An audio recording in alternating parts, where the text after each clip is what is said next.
आपल्या सर्वांचे येशू ख्रिस्ताच्या नावामध्ये मी पुन्हा एक वार हार्दिक स्वागत करत आहे. बंधू आणि भगिनींनो, आपण दानिएल आणि भविष्यवाणी ह्या मालिकेमध्ये शिकत आहोत की शेवटच्या काळामध्ये कोणकोणत्या घटना होणार आहेत आणि त्या कशा होणार आहेत आणि त्या घटना घडत असताना ख्रिस्ती या नात्याने आपली जबाबदारी काय असेल. आपण देवाच्या वचनामध्ये आतापर्यंत असं शिकलो बंधू आणि भगिनींनो, दानिएलच्या 8व्या अध्यायामध्ये की 2 शिंगाचा एडका आहे आणि तो 2 शिंगाचा एडका मेदी पारशीला दर्शवतो. आणि त्याच्यानंतर आपण असं पाहिलं की एक ठिळक शिंगाचा एक बकरा आहे जो ग्रीसला दर्शवतो. आपण असंही पाहिलं की हे ग्रीसचं राज्य जे आहे, हा बकरा जो आहे तो एडक्याला जाऊन धडक देतो आणि त्या एडक्याला पराभूत करतो. म्हणजे ग्रीसचं राज्य मेदी पारशीच्या विरुद्ध लढाई करतं आणि मेदी पारशीच्या राज्याला पराभूत करतं. एवढंच नाही तर आपण असं देखील पाहिलेलं आहे की ग्रीसचं राज्य प्रबल होतं, म्हणजे हा बकरा प्रबल होतो आणि प्रबल झाल्यानंतर ते ठळक शिंग जे सिकंदरला दर्शवतं ते आपोआप मोडून पडतं. म्हणजे सिकंदर राजा जो आहे त्याचा वध लढाईमध्ये होत नाही, तर तो त्याचा जो मृत्यू आहे तो लढाई विना त्याचा मृत्यू होतो असं आपण म्हणू शकतो. ग्रीसचं जे राज्य आहे ते ग्रीसचं राज्य सिकंदरच्या राजानंतर 4 सेनापतीने ते विभागून घेतलं: पूर्व, पश्चिम, उत्तर, दक्षिण. आणि आपण असं पाहिलं की त्या एका दिशेतून की एक लहानसं शिंग येतं. पण दानिएल 8 मध्ये आपण 4थं श्वापद पाहिलं नाही, जसं आपण दानिएल 7 मध्ये पाहिलं. दानिएल 2 मध्ये जसं 4थं राष्ट्र पाहिलं तसं ह्या ठिकाणी 4थं श्वापद किंवा 4थ्या राष्ट्राविषयी लिहिलेलं नाही. तरी देखील लहानशा शिंगाचा उल्लेख ह्या ठिकाणी केलेला आहे. आणि आपण असं शिकलो ह्या ठिकाणी की हे लहानसं शिंग जे आहे, हे लहानसं शिंग त्या 4थ्या श्वापदाला दर्शवतं. म्हणजे 4थं श्वापद जे आहे, 4थं राष्ट्र जे आहे, जे रोमचं राष्ट्र आहे, त्याचा पहिला भाग विधर्मी रोम त्यालाही दर्शवतं आणि आध्यात्मिक रोम दुसरा भाग जो आहे त्यालाही दर्शवतं.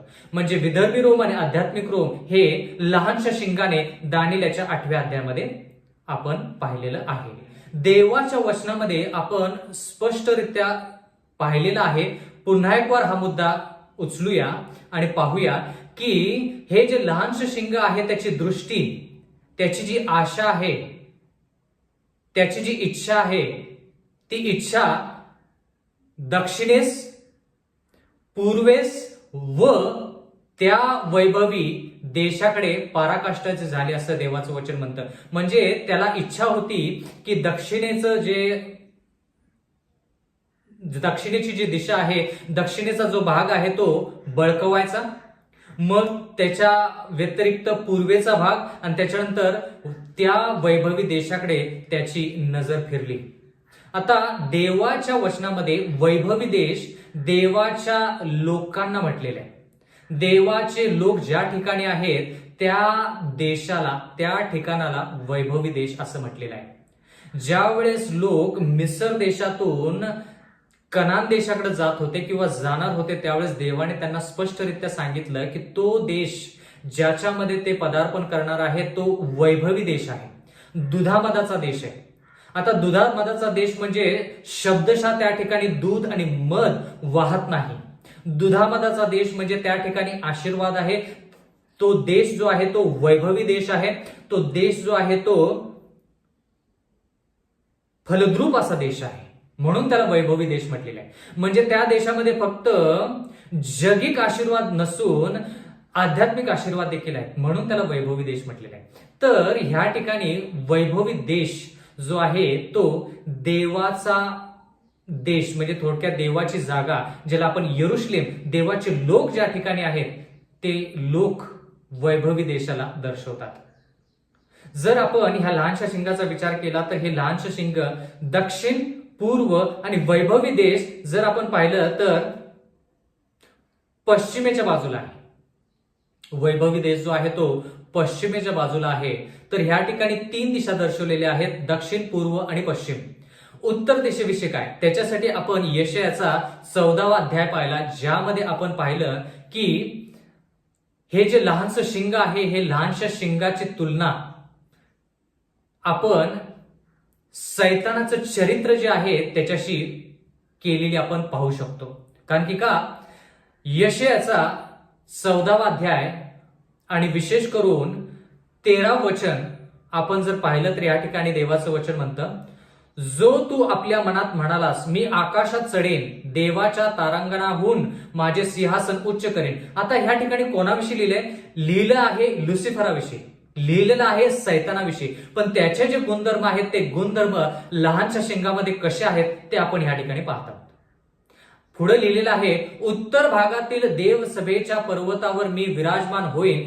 म्हणजे ह्या ठिकाणी आपण देवाच्या वचनामध्ये पाहत आहोत की उत्तरेचा जो भाग आहे तो देवाच्या सिंहासनाला दर्शवतो. आणि म्हणून हे लहानसं शिंग जे आहे किंवा सैतान जो आहे, सैतान देखील उत्तरेच्या भागामध्ये देवाच्या सिंहासनावरती बसण्याचा प्रयत्न करत आहे किंवा तो स्वतःला म्हणत आहे की मी उत्तरेचा राजा आहे. एवढंच नाही तर तेच गुणधर्म आपण या लहानशा शिंगामध्ये पाहत आहोत. लहानसं शिंग देखील म्हणत आहे की मी उत्तरेचा राजा आहे. म्हणून तो उत्तरेच्या राजाच्या सारखं म्हणजे देवासारखं होऊ इच्छितो, चरित्रानुसार नाही तर स्तरानुसार. म्हणजे थोडक्यात त्याला स्वतःला देव म्हणायचं आहे. आणि म्हणून देवाचं वचन आपण स्पष्टरित्या पाहत आहोत की हे लहानसं शिंग स्वतःला देव म्हणतं आणि ते उत्तरेच्या जागी ज्या ठिकाणी देव आहे त्या ठिकाणी विराजमान होण्याचे प्रयत्न करतं किंवा स्वतःला त्या ठिकाणी तो विराजमान आहे असं दाखवतो. आणि म्हणून त्याची जी इच्छा आहे ती इच्छा तो पूर्व, पश्चिम आणि दक्षिण ह्या बाजूला दाखवतं. एवढंच नाही तर यशाया 14वा अध्याय 14 वचनामध्ये आपण पाहत आहोत, मी मेघावर आरोहण करीन, मी परात्परास समान होईन. परात्परा समान होईन म्हणजे देवासारखं होईन. देवासारखं कसं? चरित्रानुसार नाही तर देवासारखं स्तरानुसार.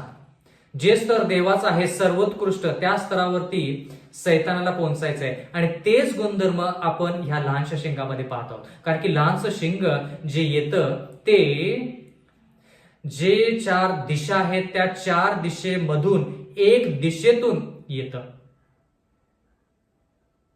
आणि ज्या दिशेतून येतं त्याच्या विरुद्ध ज्या दिशा आहेत पूर्व, पश्चिम आणि दक्षिण, त्या दिशेकडे ते लक्ष लावतं. म्हणजे स्वतःला उत्तरेच्या दिशेकडे मी राजा आहे ते असं म्हणतात.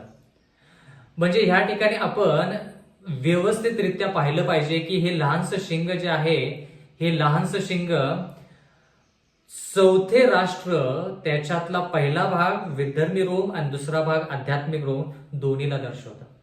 म्हणजे थोडक्यात जे 4 दिशा आपण पाहिल्या, ज्या 4 सेनापतींनी विभागून घेतल्या, त्यातल्या एका दिशेने हे लहानसं शिंग आलं. हे लहानसं शिंग त्याचे जे गुणधर्म आहेत आपण आताच पाहिलं की उत्तरेचा राजा जो देव आहे त्याच्या सिंहासनावर बसण्याची या लहानशा शिंगाची इच्छा आहे. तर त्याच्याविषयी आपण 2 थेसलोनिकरास पत्रेचा 2रा अध्याय आणि 3ऱ्या वचनामध्ये पाहत आहोत, कोणत्याही प्रकारे कोणाकडून फसू नका, कारण त्या दिवसाच्या अगोदर विश्वासाचा त्याग होऊन तो पाप पुरुष प्रगट होईल. आता विश्वासाचा त्याग म्हणजे काय आणि पाप पुरुष म्हणजे काय?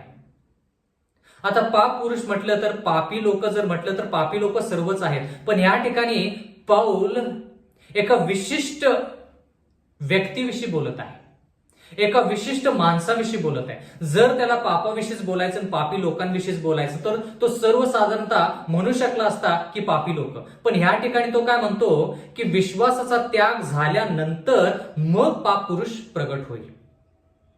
म्हणजे एखादी गोष्ट अगोदर गेली पाहिजे आणि त्याच्या जागी दुसरी गोष्ट येईल किंवा दुसरी गोष्ट स्थापित होईल. एवढंच नाही तर पुढचं वचन आपण वाचूया, 2 थेसलोनिकरास पत्रेचा 2रा अध्याय आणि 4थं वचन. याच्यामध्ये आणखी स्पष्ट होतं की काय गेलं पाहिजे आणि मग काय येईल, कोणता भाग गेला पाहिजे आणि मग कोणता भाग येईल. आपण विशेष करून चौथ्या राष्ट्राविषयी शिकत आहोत, रोमच्या राष्ट्राविषयी शिकत आहोत, लहानशा शिंगाविषयी शिकत आहोत. लहानसं शिंग जे दोन्ही गोष्टीला दर्शवतं, विधर्मी रोम आणि आध्यात्मिक रोम. मग मला आता तुम्ही सांगा, बाबेल जोपर्यंत जात नाही तोपर्यंत मेदी पार्शीचं राष्ट्र येत नाही. मेदी पार्शी जात नाही तोपर्यंत ग्रीसचं राष्ट्र येत नाही. आणि ग्रीसचं राष्ट्र जोपर्यंत जात नाही तोपर्यंत रोमचे दोन भाग येऊ शकत नाहीत. आणि त्या दोन रोमच्या भागामध्ये जोपर्यंत विधर्मी रोम निघून जात नाही तोपर्यंत आध्यात्मिक रोम विषयी आपण बोलू शकत नाही. कारण की या सर्व गोष्टी कशा आहेत? क्रमानुसार आहेत. म्हणून या ठिकाणी पौल व्यवस्थितरित्या आपल्याला सांगत आहे की विश्वासाचा त्याग झाल्यानंतर पाप पुरुष प्रगट होईल. आता विश्वासाचा त्याग कोणाला दर्शवतं ते आपण पाहूया. पाप पुरुष कोणाला दर्शवतं हेही आपण पाहिलं पाहिजे. या ठिकाणी दुसरे तेसलोनिकरास पत्राचा 2 अध्याय आणि 4 वचन या ठिकाणी लिहिलेलं आहे, तो नाशाचा पुत्र. परत या ठिकाणी एक विशिष्ट व्यक्तीविषयी लिहिलेलं आहे, तो नाशाचा पुत्र. या ठिकाणी असं लिहिलेलं नाही की पापी लोक. तो म्हटल्यानंतर कसं विशिष्ट. आपण म्हणतो ना कधी कधी की ह्या व्यक्तीनं माझ्यासाठी आयुष्यामध्ये चांगलं कार्य केलं. ह्या व्यक्तीनं म्हणजे विशिष्ट व्यक्तीविषयी आपण बोलत आहोत. आता जर बंधू आणि भगिनींनो, पुढे जाण्या अगोदर जर आपण हे जे चित्र आहे जे तुमच्या समोर आहे ते चित्र जर तुम्ही पाहिलं तर त्या ठिकाणी आपण लहानसं शिंग पाहत आहोत. आणि ते लहानसं शिंग जे आहे त्याचं जे चित्रीकरण केलेलं आहे ते चित्रीकरण मनुष्याच्या चेहऱ्यासारखं आहे. कारण की आपण बंधू आणि भगिनींनो पाहिलेलं आहे दानिएल 7 मध्ये की त्याला मोठमोठे बोलणारे तोंड आहे. बरोबर ते चित्र तुमच्या समोर आहे. एवढंच नाही तर आपण हेही शिकलो की त्या लहानशा शिंगाला मनुष्यासारखे डोळे आहेत. आणि त्याच गोष्टी आपण त्या ठिकाणी पाहत आहोत. एवढंच नाही तर देवाच्या वचनामध्ये आपण पाहिलं की हे लहानसं शिंग जे आहे ते परात्पर देवाच्या विरुद्ध बोलतं आणि पवित्र जनास जेर करतं. आता ज्यावेळेस दानिएलच्या 7व्या अध्यायामध्ये आपण लहानसं शिंग पाहिलं तर ते लहानसं शिंग आध्यात्मिक रोम म्हणजे चौथ्या राज्याचा दुसरा भाग असं आपण पाहिलं. पण ज्यावेळेस आपण दानिएल 8 शिकत आहोत ते लहान शिंग दोन्ही विधर्मी आणि आध्यात्मिक रोम दोन्हीला मिळून त्या ठिकाणी सांगितलेलं आहे असं आपण पाहत आहोत. आता दुसरे तेसलोनिकरास पत्राचा 2 अध्याय 4 वचन ह्या ठिकाणी देवाचं वचन म्हणतं, तो नाशाचा पुत्र, विरोधी व ज्याला देव किंवा भजनीय म्हणून म्हणतात त्या सर्वापेक्षा स्वतःला उंच करणारा म्हणजे मी देव आहे असे स्वतःचे प्रदर्शन करत देवाच्या मंदिरात बसणारा असा आहे. म्हणजे बघा आता किती स्पष्ट. म्हणजे पाऊल देखील या ठिकाणी जाणून घेत आहे, त्याला देखील कळून चुकलेलं आहे की नाशाचा पुत्र कोण आहे.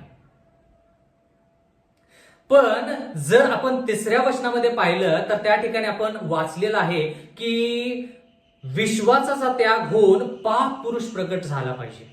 म्हणजे पहिला विश्वासाचा त्याग झाला पाहिजे आणि मग पाप पुरुष प्रगट झाला पाहिजे. म्हणजे बंधू आणि भगिनींनो ह्या ठिकाणी आपण असं पाहत आहोत की जोपर्यंत विश्वासाचा त्याग होत नाही तोपर्यंत पाप पुरुष प्रगट होत नाही. आणि त्या पाप पुरुषाला ह्या ठिकाणी पौल 4थ्या वचनामध्ये म्हणतो तो नाशाचा पुत्र. म्हणजे जो नाश करतो त्याला नाशाचा पुत्र असं म्हटलेलं आहे.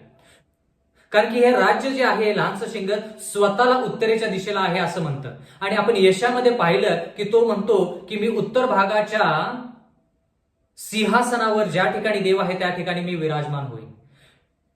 म्हणजे तोच संदर्भ आपण पौल कसं मांडत आहे ते आपण पाहत आहोत. म्हणजे पौल ह्या ठिकाणी थोडक्यात सांगत आहे की विश्वासाचा त्याग म्हणजे विधर्मी रोम. विधर्मी रोम जोपर्यंत जात नाही, विश्वासाचा त्याग जोपर्यंत होत नाही तोपर्यंत पाप पुरुष प्रगट होत नाही. म्हणजे आध्यात्मिक रोम येत नाही. आणि ते एकच वचन आपण घेतलेलं नाही, तर पुढचं वचन पण घेतलेलं आहे, जेणेकरून आपल्याला त्याचा संदर्भ कळावा.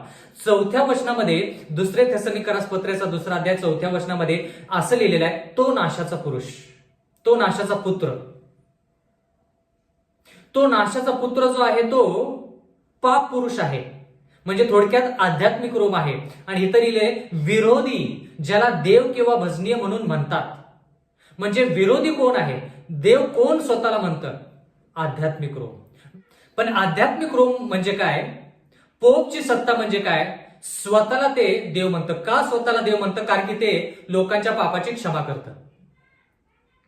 ते स्वतःला देव का म्हणतं? कारण की त्यानं 7व्या अध्यायानुसार, दानिएलच्या 7व्या अध्यायानुसार 7वा दिवस जो शाबात आहे, त्याने तो 7वा दिवस शाबात काढून आठवड्याचा पहिला दिवस रविवार जो आहे त्याला शाबात बनवलेला आहे. म्हणजे थोडक्यात तो स्वतःला देव म्हणतो.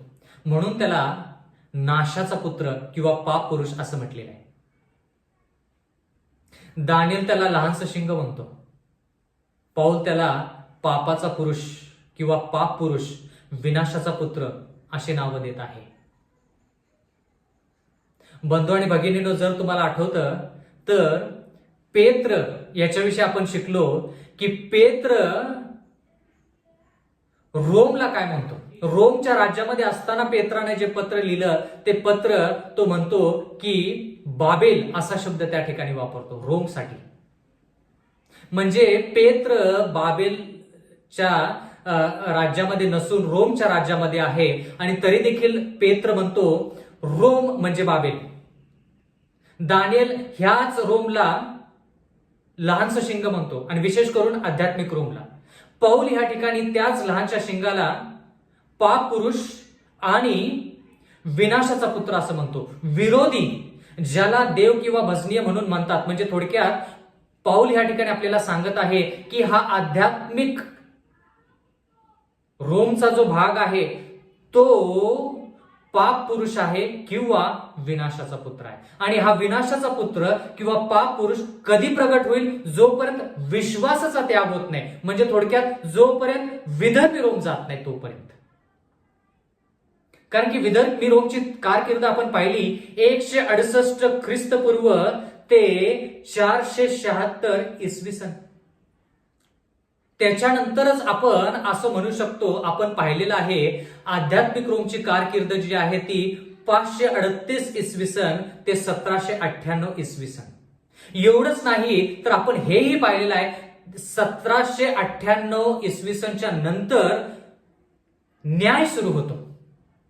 दानिएल 7 अनुसार त्या लहानसं शिंग दानिएल पाहतच असतो. त्याच्यानंतर न्यायसभा भरली हे दृश्य दानिएलाला दाखवण्यात आलं. म्हणजे त्या न्यायसभेच्या वेळेस देखील हे लहानसं शिंग परत सत्तेमध्ये येतं. आणि म्हणून त्याला आता विनाशाचा पुत्र असं म्हटलेलं आहे, नाशाचा पुत्र.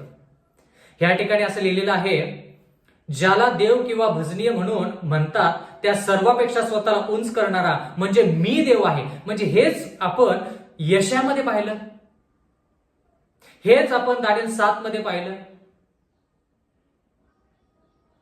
स्वतःला देव म्हणजे म्हणतो, हे कोण म्हणतं? आध्यात्मिक रोम, पोप. असे स्वतःचे प्रदर्शन करत देवाच्या मंदिरात बसणारा असा आहे. आता देवाच्या मंदिरात बसणारा म्हणजे काय? शब्दशः सैतान ज्याला देवाच्या उत्तरेच्या आसनावरती बसायचं आहे, शब्दशः तो देवाच्या आसनावरती बसलेला आहे का? देवाचं आसन कुठे आहे? बंधू आणि भगिनींनो, जर तुम्ही पौलाच्या पत्रामध्ये वाचलं तर देव म्हणतो आपलं शरीर जे आहे हे देवाचं मंदिर आहे. जर आपलं शरीर जर देवाचं मंदिर आहे तर आपलं अंतःकरण देवाचं आसन आहे. आणि जर आपलं शरीर देवाचं मंदिर आहे तर आणि आपलं अंतःकरण जर देवाचं आसन आहे आणि त्या ठिकाणी जर देव आहे तर ती जागा कोण घेऊ इच्छितो? देवाच्या वचनानुसार, देवाच्या वचनामध्ये लिहिले असे स्वतःचे प्रदर्शन करीत देवाच्या मंदिरात बसणारा. आता देवाच्या मंदिरामध्ये बसणारा म्हणजे काय?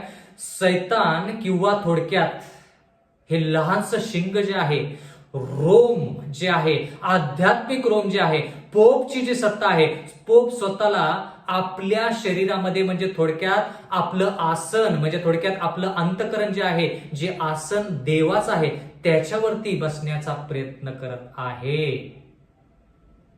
म्हणजे थोडक्यात त्याला आपल्या मनावरती आपल्या अंतःकरणावरती अधिकार दाखवायचा आहे. आपल्या मनावरती अधिकार कोण दाखवू शकतं? फक्त देव. आणि देवाच्या छत्रछायेखाली देवाच्या इच्छानुसार बाकीचे लोक. पण ह्या ठिकाणी देवाचं वचन म्हणतं, बंधू आणि भगिनी, फार महत्वाचा मुद्दा आहे की हे जे लहानसं शिंग आहे ना, हे लहानसं शिंग ह्या जगामध्ये जितके लोक आहेत त्यांच्या अंतःकरणामध्ये घर करून बसण्याचा प्रयत्न करत आहे. म्हणजे ह्याच्या इच्छानुसार सगळं झालं पाहिजे असं हे लहानसं शिंग करतं. आता पुढे वाचूया. दुसरे थेसलोनिकरास पत्र याचा 2 अध्याय 5 वचन. मी तुमच्या बरोबर असताना हे तुम्हाला सांगत असे ह्याची तुम्हाला आठवण नाही काय? म्हणजे पाऊलाच्या वेळेसच देखील हे वचन पाऊलानं कोणाला सांगितलं? त्याच्या काळातल्या लोकांना. म्हणजे थोडक्यात आध्यात्मिक रोमचे जे गुणधर्म आहेत तेच विधर्मी रोम मध्ये पण आहेत. म्हणून 8व्या अध्यायामध्ये आपण विधर्मी रोम आणि आध्यात्मिक रोम ह्या दोन्ही गोष्टी एकत्र पाहत आहोत. आता पाऊल ज्या काळामध्ये ह्या गोष्टी सांगत आहे त्या काळामध्ये विधर्मी रोमची सत्ता होती. मग त्या ठिकाणी देखील तो विनाशाचा पुत्र आहे असं सांगत आहे. म्हणजे थोडक्यात त्यावेळेस जरी विनाशाचा पुत्र आला नसला, पाप पुरुष प्रकट झाला नसला, तरी देखील पाऊल काय म्हणतो? विश्वासाचा त्याग निघून गेला, विश्वासाचा त्याग झाला की मग पाप पुरुष प्रकट होईल. तर विश्वासाचा त्याग म्हणजे विधर्मी रोम आणि पाप पुरुष किंवा नाशाचा पुत्र म्हणजे आध्यात्मिक रोम. हा भाग फार महत्वाचा. दुसरे थेसलोनिकरास पत्रेचा 2 अध्याय 6 वचन. त्याने नेमलेल्या समयीच प्रगट व्हावे, अन्य वेळी होऊ नये म्हणून जे आता प्रतिबंध करत आहे ते तुम्हाला ठाऊक आहे. आता पाऊल त्याच्या काळामध्ये सांगत आहे की सध्या एक अशी गोष्ट आहे जी गोष्ट ह्या पाप पुरुषाला प्रगट होऊ नये म्हणून प्रतिबंध करत आहे. विनाशाचा पुत्र प्रगट होऊ नये म्हणून प्रतिबंध करत आहे, अशी एक गोष्ट आहे असं पाऊल म्हणतो. आता या ठिकाणी त्याने नेमलेल्या समयीच प्रगट व्हावे म्हणजे पाप पुरुष कधी प्रगट होईल? त्याने नेमलेल्या समयी तो प्रगट होईल. त्याने नेमून दिलेल्या काळामध्ये, त्याने नेमून दिलेल्या वेळेमध्येच तो नाशाचा पुत्र प्रगट होईल. म्हणजे आध्यात्मिक रोम येईल. त्याच्या नेमलेल्या वेळेमध्येच आध्यात्मिक रोम येईल. म्हणजे रोमचा दुसरा भाग येईल. पण तो यायच्या अगोदर एक जी गोष्ट आहे ती त्याला प्रतिबंध करत आहे, अडवून धरत आहे की तू आता येऊ नको, थांब, अजून जरा थांब, तुझी वेळ आल्यानंतर तू ये. मग ती अडवणूक जे करत आहे, प्रतिबंध जे राष्ट्र करत आहे ते कोणतं राष्ट्र?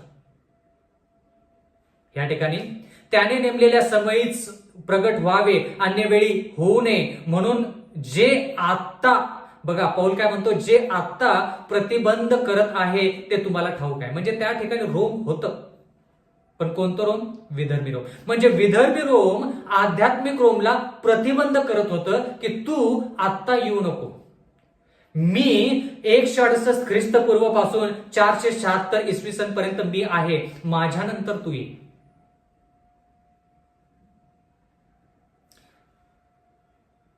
विश्वासाचा त्याग म्हणजे विधर्मी रोम, पाप पुरुष आणि विनाशाचा पुत्र म्हणजे आध्यात्मिक रोम. जे प्रतिबंध करत आहे ते म्हणजे विधर्मी रोम, आणि जे नेमलेल्या समयी येणार आहे ते आध्यात्मिक रोम. दुसरे थेसलोनिकरास पत्रेचा 2 अध्याय 7 वचन. कारण अनितीचे रहस्य आत्ताच आपले कार्य चालवत आहे, परंतु जो आता प्रतिबंध करत आहे तो मधून काढला जाईपर्यंत प्रतिबंध करत राहील. आता किती स्पष्टरित्या आपल्याला ही भाषा कळत आहे. देवाचं वचन म्हणतं की अनितीचे रहस्य, आता पाऊल ह्याच विनाशाच्या पुत्राला किंवा नाशाच्या पुत्राला, ह्याच पाप पुरुषाला आता अनितीचे रहस्य असं सांगत आहे. 2-2, 3-3 नाव. देवाच्या वचनामध्ये प्रगटीकरण ह्या पुस्तकामध्ये योहानाने सैतानाला वेगवेगळी नावं दिली. जुनाट साप, अजगर, जगाला ठकविणारा, फसवणारा. आता ह्या ठिकाणी आध्यात्मिक रोमला पाप पुरुष, नाशाचा पुत्र, अनितीचे रहस्य. आता ह्या ठिकाणी लिहिलेलं आहे अनितीचे रहस्य आता आपले कार्य चालवत आहे. म्हणजे आध्यात्मिक रोमचं कार्य थोडक्यात त्याचे जे गुणधर्म आहेत ते गुणधर्म थोडे थोडे ह्या विधर्मी रोममध्ये येतच आहेत असं पाऊल म्हणत आहे. परंतु जो प्रतिबंध करत आहे, कोण प्रतिबंध करत आहे? विधर्मी रोम प्रतिबंध करत आहे. कशासाठी? आध्यात्मिक रोम येऊ नये म्हणून प्रतिबंध. आणि म्हणून बंधू आणि भगिनींनो, दानियल याच्या 7व्या अध्यायामध्ये आपण पाहिलं की जे 10 शिंगे होती, त्या 10 शिंगांपैकी जे 3 शिंगे ह्या लहानशा शिंगाला प्रतिबंध करत होती, ह्या लहानशा शिंगाने त्या 3 लहानशा शिंगाला, त्या 3 राष्ट्रांना, हेरेली, वॅन्डल्स आणि ॲस्ट्रोगॉट्स, ह्या 3 शिंगांना समूळ उपटून टाकलं. कारण की का? हे जे राष्ट्र होती, ही राष्ट्र त्याला प्रतिबंध करत होती. आता संदर्भ कळाला का? महत्वाचा मुद्दा आहे. म्हणजे पुढं पाठीमागं दानिएल 7 मध्ये पण जायचं, दानिएल 2 मध्ये पण, दानिएल 8 मध्ये पण, म्हणजे सर्व गोष्टी आपल्याला व्यवस्थित कळतील. परंतु जो आता प्रतिबंध करत आहे तो मधून काढला जाईपर्यंत प्रतिबंध करत राहील. म्हणजे विधर्मी रोम जे आहे ते जोपर्यंत जात नाही तोपर्यंत आध्यात्मिक रोम येऊ शकत नाही. देवाच्या वचनामध्ये लिहिलंय 2 थेसलोनिकरास पत्र याचा 2रा अध्याय आणि 8वं वचन, मग तो अनितिमान पुरुष प्रगट होईल. मग तो अनितिमान पुरुष. आता पुरुष, पाप पुरुष, नाशाचा पुत्र, अनितिमान पुरुष. म्हणजे आध्यात्मिक रोमला किती नावं दिलेली आहेत. आणि तेही एका अध्यायामध्ये, पाऊलाच्या पत्रामध्ये एका अध्यायामध्ये किती नावं? पाप पुरुष, नाशाचा पुत्र, अनितीचे रहस्य. मग या ठिकाणी अनितिमान पुरुष. या ठिकाणी देवाचं वचन म्हणतं मग तो अनितिमान पुरुष प्रगट होईल. कधी? ज्यावेळेस विश्वासाचा त्याग केला जाईल, विधर्मी रोम निघून जाईल, जे प्रतिबंधक आहे ते निघून गेल्यानंतर अनितिमान पुरुष प्रगट होईल. त्याला प्रभू येशू आपल्या मुखातील श्वासाने मारून टाकेल. कधी मारून टाकेल? दानिएल 7 प्रमाणे प्रभू येशू ख्रिस्त ह्या अनितिमान पुरुषाला, पाप पुरुषाला, अनितीचे रहस्य जे आहे त्याला, नाशाच्या पुत्राला कधी मारून टाकेल किंवा त्याचा नाश करेल? ज्यावेळेस न्यायसभा निघून जाईल, न्यायसभा पूर्ण होईल, न्याय संपेल, त्यानंतर आपण दानिएल 7 मध्ये पाहिलं की त्याचं राज्य काढून घेण्यात येईल आणि त्याला नष्ट केलं जाईल. देवाचं वचन ह्या ठिकाणी पुढे म्हणतं आणि तो येताच आपल्या दर्शनाने त्याला नष्ट करेल. म्हणजे येशू ख्रिस्त येताच हे आध्यात्मिक रोम जे आहे ते नष्ट होणार आहे. म्हणजे थोडक्यात न्यायसभा भरल्यानंतर दानिएल 7 मध्ये आपण पाहिलं, न्यायसभा भरल्यानंतर हे लहानसं शिंग जे आहे त्याची सत्ता त्याला परत मिळते. म्हणजे 538 इसवी सन पासून 1798 इसवी सन पर्यंत लहानसं शिंग कार्यरत असतं. त्याच्यानंतर त्या लहानशा शिंगाची सत्ता काढून घेण्यात येते थोड्या काळासाठी. म्हणजे पोपला फ्रान्सचा राजा जो आहे तो कैदी म्हणून घेऊन जातो. पण ज्या वेळेस नंतर न्यायसभा सुरू होते, न्याय निवाडा सुरू होतो, त्या काळामध्ये परत तो पोप आपल्या सत्तेमध्ये येतो. म्हणजे सध्या तो पोप आपल्या सत्तेमध्ये आलेला आहे. सध्या आजच्या काळामध्ये मी तुम्हाला बोलत असताना पोप आपल्या सिंहासनावरती, आपल्या सत्तेवरती परत आलेला आहे. आणि देवाचं वचन म्हणतं की आता जो न्यायनिवाडा सुरू झालेला आहे त्याच्याविषयी आपण नक्कीच दानिएल 8 आणि 9 मध्ये शिकणार आहोत. देवाचं वचन म्हणतं की त्या राष्ट्राचा देखील न्यायनिवाडा होईल, पूर्ण जगाचा न्यायनिवाडा होईल. आणि येशू ख्रिस्त ज्यावेळेस येईल त्यावेळेस या राष्ट्राचा समूळ नाश होईल. परत एकदा, आपण लोकांच्या विरोधात नाही, त्यांचे जे शिक्षण आहे, त्यांची विचारधारा जी आहे, जी देवाच्या वचनाच्या विरोधात आहे, देव त्यांच्या विचारधारेच्या विरोधात आहे, शिक्षणाच्या विरोधात आहे, म्हणून आपण त्यांची विचारधारा, त्यांची जीवनशैली, त्यांचे जे सिद्धांत आहेत त्याच्या विरोधात आहोत. बंधू आणि भगिनींनो, दानिएल याचा 8वा अध्याय आणि 10वं वचन. त्याची वृद्धी आकाश गणापर्यंत होऊन त्या गणांपैकी व त्या ताऱ्यांपैकी काहींना त्याने जमिनीवर पाडून तुडवले. म्हणजे लहानशा शिंगाविषयी पाहायचं चाललंय आणि विशेष करून विधर्मी रोम आणि आध्यात्मिक रोम जे एकाच लहान शिंगाने दर्शवलेलं आहे दानिएल 8 मध्ये, त्याच्याविषयी आपण शिकत आहोत. देवाचं वचन म्हणतं की आकाशाच्या गणापर्यंत त्याची मजल गेली आणि देवाचं वचन म्हणतं की ताऱ्यांपैकी काही ताऱ्यांना त्याने जमिनीवरती पाडून तुडवले. एवढंच नाही, दानिएल 8:11 मध्ये पाहूया. एवढेच नव्हे तर त्या गणाच्या अधिपती बरोबर तो स्पर्धा करू लागला. आता गणाचा अधिपती म्हणजे कोण? जर आपण गणाचा अधिपती हे जर पाहिलं तर अधिपती हे येशू ख्रिस्ताला दर्शवलेलं आहे आणि अधिपती हे सैतानाला पण दर्शवलेला आहे. अंधकाराचा अधिपती जर पाहिलं तर तो सैतान आहे, पण प्रकाशाचा अधिपती जो आहे तो देव येशू ख्रिस्त आहे. म्हणजे थोडक्यात ह्या ठिकाणी सैतानाच्या विरुद्ध कधीच लढणार नाही. लहानसं शिंग जे सैतानाने प्रेरित झालेलं आहे ते सैतानाच्या विरुद्ध कधीच लढणार नाही. म्हणून ह्या ठिकाणी गणाचा अधिपती जो आहे तो येशू ख्रिस्त आहे. तर रोमने येशू ख्रिस्ताबरोबर लढाई कशी केली किंवा स्पर्धा कशी केली? म्हणजे थोडक्यात येशू ख्रिस्त ह्या भूतलावरती रोमच्या पहिल्या भागामध्ये ज्यावेळेस जन्माला आला, विधर्मी रोमच्या काळामध्ये ज्यावेळेस जन्माला आला, 168 ख्रिस्तपूर्व ते 476 इसवी सन पर्यंत विधर्मी रोम जे आहे त्या काळामध्ये येशू ख्रिस्त ज्यावेळेस जन्माला आला त्यावेळेस तो यहुद्यांचा राजा असं लोक त्याला म्हणायचे.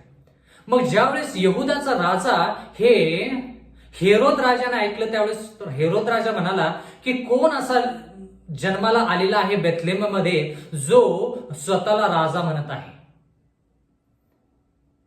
कारण की ते 3 ज्ञानी पुरुष जे येशू ख्रिस्ताच्या जन्माच्या वेळेस त्याला शोधत आले आणि तो तारा जो होता तो तारा त्यांना मार्गदर्शन करत होता. तर त्या ताऱ्याने त्यांना राजाकडे पण नेलं आणि त्या 3 किंवा 2 पेक्षा जास्त जे ज्ञानी पुरुष आहेत त्यांनी राजाला जाऊन ही सुवार्ता सांगितली, आनंदाची बातमी सांगितली की यहुदाचा राजा बेथलेहममध्ये जन्माला आलेला आहे. मग हेरोद राजाने ज्यावेळेस ही बातमी ऐकली तो हेरोद राजा रागावला. कारण की का? तो विधर्मी रोमचा राजा होता. तो म्हणाला की मी ह्या ठिकाणी राजा असताना दुसरा राजा कोण माझ्या समोर जन्माला आलेला आहे? आणि म्हणून ह्या हेरोद राजानं, तुम्हाला आणि मला ही घटना व्यवस्थित माहित आहे की वेळेची बरोबर बेरीज केली आणि 2 वर्षाखालील जे लेकरं होते त्या सर्व लेकरांना नष्ट केलं. म्हणजे थोडक्यात ह्या रोमनं गणाचा अधिपती म्हणजे येशू ख्रिस्त त्याच्याबरोबर स्पर्धा केली. आता कळाला का संदर्भ? फार महत्वाचं. एवढेच नव्हे तर त्या गणाच्या अधिपती बरोबर तो स्पर्धा करू लागला. त्याला नित्य होत असलेले यज्ञयाग त्याने बंद केले आणि त्याचे पवित्र स्थान पाडून टाकले. आता हा जो संदर्भ आहे किंवा हे जे वचन आहे हे वचन आपण अतिशय काळजीपूर्वक वाचलं पाहिजे आणि अध्ययन केलं पाहिजे. तर हे वचन शिकत असताना माझी कळकळीची आग्रहाची विनंती आहे की आपण परत एकदा देवाकडे विनंती करूया जेणेकरून त्याचा पवित्र आत्मा आपल्याला जास्त मदत करेल. आपण प्रार्थना करूया. सर्व समर्थ जिवंत परमेश्वर देवा, आतापर्यंत जे शिक्षण आहे ते शिक्षण तू आम्हाला व्यवस्थित सांगितलेलं आहे, समजावून दिलेलं आहेस. हे जे वचन आम्ही शिकत आहोत विशेष करून दानिएल 8:11, दानिएल 8:13, दानिएल 8:14 ही जी वचनं आहेत जी अतिशय महत्वाची आहेत, हे समजण्यासाठी आम्हाला विशिष्ट बुद्धी, ज्ञान आणि चातुर्यपूर्व पवित्र आत्म्याने आमच्या अंतःकरणामध्ये कार्य करावं असं होऊ दे. लक्ष लागण्यासाठी, मन एकाग्र करण्यासाठी आम्हाला मदत कर. नम्र विनंती येशूच्या नावात मागतो म्हणून तो ऐक. आमेन. ह्या ठिकाणी दानिएल 8:11 मध्ये लिहिलेलं आहे, एवढेच नव्हे तर त्या गणाच्या अधिपतीबरोबर तो स्पर्धा करू लागला. त्याला नित्य होत असलेले यज्ञयाग त्याने बंद केले. त्याला नित्य होत असलेले यज्ञयाग त्याला आणि त्याने बंद केले. त्याच्या पवित्र स्थान पाडून टाकले. आता ह्या ठिकाणी आपण दुसरे थेसलोनिकरास पत्रेचा 2रा अध्याय आपण पाहिला, ज्या ठिकाणी विश्वासाचा त्याग झाल्याशिवाय पाप पुरुष प्रगट होऊ शकत नाही असं आपण पाहिलं. जो प्रतिबंध करत आहे तो काढून घेतला जात नाही तोपर्यंत अनितीचं रहस्य किंवा अनितिमान पुरुष प्रगट होऊ शकत नाही असं आपण पाहिलेलं आहे. आता तोच संदर्भ ह्या ठिकाणी दानिएल 8:11 मध्ये आपण पाहत आहोत. त्याला नित्य होत असलेले यज्ञयाग त्याने बंद केले. म्हणजे नित्य यज्ञयाग म्हणजे थोडक्यात विधर्मी रोम जे आहे ते विधर्मी रोमची कारकीर्द जोपर्यंत बंद होत नाही तोपर्यंत पुढे लिहिलेलं आहे त्याचे पवित्र स्थान पाडून टाकले. म्हणजे आता ह्या ठिकाणी जर आपण ही भाषा जी आहे ही व्यवस्थित पाहिली, आध्यात्मिकरित्या जर ह्याचा विचार केला, शब्दशः नाही आध्यात्मिकरित्या जर विचार केला तर पवित्र स्थान पाडले म्हणजे पवित्र स्थान मांडले. पवित्र स्थान ह्या ठिकाणी जरी शब्द पाडून टाकले असा असला तरी देखील पवित्र स्थान मांडले गेले, स्थापित केले गेले असा त्याचा अर्थ झाला. कारण की का ह्या ठिकाणी असं लिहिले नित्य होत असलेले यज्ञयाग बंद केले. म्हणजे विधर्मी रोम ची जी सत्ता आहे, नित्य यज्ञयाग हा जो शब्द आहे हा नित्य, जरी नित्य शब्द वारंवार ह्या गोष्टीला दर्शवतो, सारखं या गोष्टीला दर्शवतो तरी ह्या ठिकाणी लिहिलेलं आहे नित्य होत असलेले यज्ञयाग त्याने बंद केले. कोणी बंद केले? म्हणजे आध्यात्मिक रोमनं विधर्मी रोमची जी सत्ता आहे ती काढून घेतली किंवा त्याला पराभूत केलं किंवा त्याची जागा स्वतः घेतली. आणि पुढे लिहिलेलं आहे आणि त्याचे पवित्र स्थान पाडून टाकले. आता पवित्र स्थान विधर्मी रोमचे तर नव्हते, कारण की विधर्मी रोम म्हणजे काय, त्या ठिकाणी येशू ख्रिस्त नाही, त्या ठिकाणी जिवंत देव नाही, त्या ठिकाणी मूर्तीपूजा. आणि पावलाने विधर्मी रोमच्या काळामध्ये मूर्तीपूजेविषयी खूप काय आपल्याला सांगितलेलं आहे त्याच्या पत्रांमध्ये. तर त्या ठिकाणी पवित्र स्थान हे कोणाच आहे? म्हणजे थोडक्यात जो स्वतःला देव म्हणतो तो म्हणतो की मी माझं आता पवित्र स्थान जे आहे ते स्थापित करेन. म्हणजे नित्याचा यज्ञयाग म्हणजे विधर्मी रोम आणि या ठिकाणी त्याचे पवित्र स्थान जे आहे ते आध्यात्मिक रोमचे पवित्र स्थान मांडले गेले किंवा स्थापित केले असं आपण ह्या ठिकाणी म्हणू शकतो. नित्य त्याचा यज्ञयाग म्हणजे विधर्मी रोम आणि त्याचे पवित्र स्थान म्हणजे कोणाचे? आध्यात्मिक रोमचे पवित्र स्थान मांडण्यात आले. जोपर्यंत नित्य यज्ञयाग बंद केले जात नाहीत, जोपर्यंत नित्य यज्ञयाग निघून जात नाही, जोपर्यंत प्रतिबंध करणारा निघून जात नाही, विश्वासाचा त्याग होत नाही, तोपर्यंत पापपुरुष प्रगट होत नाही, तोपर्यंत आध्यात्मिक रोमचे हे पवित्र स्थान जे आहे ते स्थापित होऊ शकत नाही.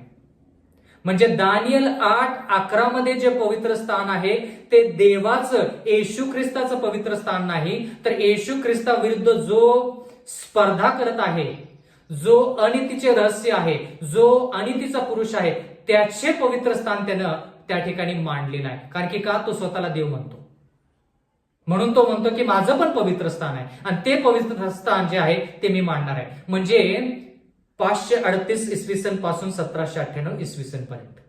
दानिएलचा 8वा अध्याय आणि 12 वचन. लोकांच्या पातकास्तव ते सैन्य नित्याच्या यज्ञयागासहित त्याच्या स्वाधीन करण्यात आले. बघा, आता आपण हे जे वचन आहे ते थोडं हळुवारपणे शिकूया. लोकांच्या पातकास्तव म्हणजे जे लोक पाप करतात त्या पापामुळे, त्या पापी लोकांमुळे ते सैन्य नित्याच्या यज्ञयागासहित, नित्याचे यज्ञयाग म्हणजे आपण काय पाहिलं? विधर्मी रोम काय केलेलं आहे? नित्याच्या यज्ञयागासहित त्याच्या स्वाधीन करण्यात आले. त्याच्या म्हणजे कोणाच्या? आध्यात्मिक रोमच्या. त्याच्या म्हणजे कोणाच्या? अनितिमानाचा पुरुष, पाप पुरुष त्याच्या स्वाधीन करण्यात आले. म्हणजे विदर्भी रोम जे आहे ते विदर्भी रोमची सत्ता आध्यात्मिक रोमच्या सत्तेखाली आली, किंवा ती सत्ता निघून जाऊन आध्यात्मिक रोम सत्तेमध्ये आला. कारण की इथं लिहिलंय सहित, कोणासहित? नित्याच्या यज्ञयागासहित. एवढंच नाही तर देवाचं वचन म्हणतं लोकांच्या पातकास्तव ते सैन्य नित्याच्या यज्ञयागासहित त्याच्या स्वाधीन करण्यात आले. कोणाच्या स्वाधीन? आध्यात्मिक रोमच्या स्वाधीन. पोपच्या सत्तेखाली हे विदर्भी रोम जे आहे ते निघून गेलं, किंवा त्याची सत्ता काढून घेण्यात आली. आणि कोणाचं पवित्र स्थान मांडण्यात आलं? आध्यात्मिक रोमचं किंवा पोपचं पवित्र स्थान मांडण्यात आलं, ज्याला आपण रोमन कॅथलिक मंडळी असं थोडक्यात म्हणतो. असं लिहिले आता पुढे दानिएल 8:12 मध्ये, त्याने सत्य मातीस मिळवले. आता कोणी सत्य मातीस मिळवले? विदर्भी रोमनं की आध्यात्मिक रोमनं? विदर्भी रोमनं जरी सत्य मातीस मिळवले असलं तरी देखील, येशू ख्रिस्ताला आणि त्याच्या प्रेषितांना जरी जीवे मारला असलं तरी देखील, आध्यात्मिक रोमनं जसं सत्य धुळीस मिळवलं, मातीस मिळवलं, तसं कोणत्याही राष्ट्रानं तेवढी बाधा देवाच्या विरुद्ध केली नाही. त्याने म्हणजे आध्यात्मिक रोमने सत्य मातीस मिळवले, त्याने आपला मनोरथ सिद्धीस नेला. त्याने म्हणजे आध्यात्मिक रोम. आध्यात्मिक रोमने आपले मनोरथ सिद्धीस नेले असं देवाचं वचन म्हणतं. आणि देवाच्या वचनामध्ये आतापर्यंत आपण असं पाहिलेलं आहे की विदर्भी रोमची जी सत्ता आहे ती काढून घेतली गेली की मग पाप पुरुष प्रगट होतो आणि तो त्याचं पवित्र स्थान जे आहे ते पवित्र स्थान मांडतो. जरी ह्या ठिकाणी शब्द पाडून टाकले आला असला तरी देखील त्याचा खरा अर्थ असा आहे की ते पवित्र स्थान स्थापित होतं. पवित्र स्थान का शब्द वापरलाय? कारण की हे लहानसं शिंग स्वतःला देव म्हणतं. देव म्हणतं म्हणजे देवाच्या आसनावरती बसण्याचा प्रयत्न करतं आणि स्वतःला देव म्हणतं. का? कारण की आपलं शरीर जे आहे ते देवाचं मंदिर आहे, आपलं अंतकरण जे आहे ते देवाचं आसन आहे. त्या अंतकरणावरती हे लहानसं शिंग बसू इच्छितं आणि पूर्ण आपलं जे आयुष्य आहे ते आयुष्यावरती अधिकार दाखवू इच्छितं. म्हणून त्याचं पवित्र स्थान मांडण्यात आलं असं आपण आतापर्यंत पाहिलेलं आहे. बंधू आणि भगिनींनो, महत्वाची वचनं आपण शिकलेलो आहोत, शिकत आहोत. ह्याच्यामध्ये आणखी जास्त आपल्याला शिकायचं आहे आणि हे जास्त वचनं जर शिकायचे आहेत, पुढचा अध्याय आपल्याला पूर्ण करायचा असेल तर आपण कृपा करून माझ्या संगती येणाऱ्या दिवसामध्ये स्वतःला देवासंगती, या वचनासंगती आपण स्वतःला जोडूया आणि दानिएलचा जो अभ्यास आहे तो आपण पुढे चालूया. देव आपणा सर्वांस आशीर्वाद देव. आपण प्रार्थना करूया. स्वर्गातील जिवंत परमेश्वर देवा, उपकार मानतो आजच्या संधीबद्दल. मागत आहोत परमेश्वरा, ह्या ज्या गोष्टी आम्ही शिकत आहोत ह्या दैनंदिन जीवनामध्ये आम्ही जरी वापरत नसलो तरी आम्ही ह्या इतरांपर्यंत पोहोचवाव्या, जेणेकरून ह्या सर्व गोष्टी आमच्या लक्षामध्ये राहतील आणि त्याच्यावरती अध्ययन करून परमेश्वरा आम्ही सार्वकालिक जीवनाची वाटचाल करू, असंच होऊ दे.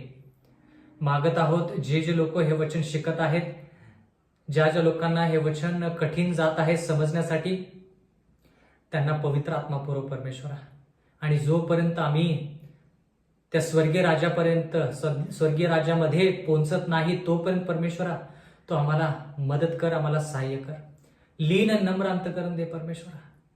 आमच्यामध्ये कोणत्याही प्रकारचा द्वेष नसावा, ईर्ष्या नसावी, कोणताही स्वार्थ नसावा. तर लीन नम्र अंतकरणाने आम्हाला सर्व या गोष्टी शिकव. इथून पुढची वेळ आमचं सर्वस्व आम्ही तुझ्या हाती सोपवून देऊन नम्र विनंती येशूच्या नावात मागतो, म्हणून तो ऐक. आमेन.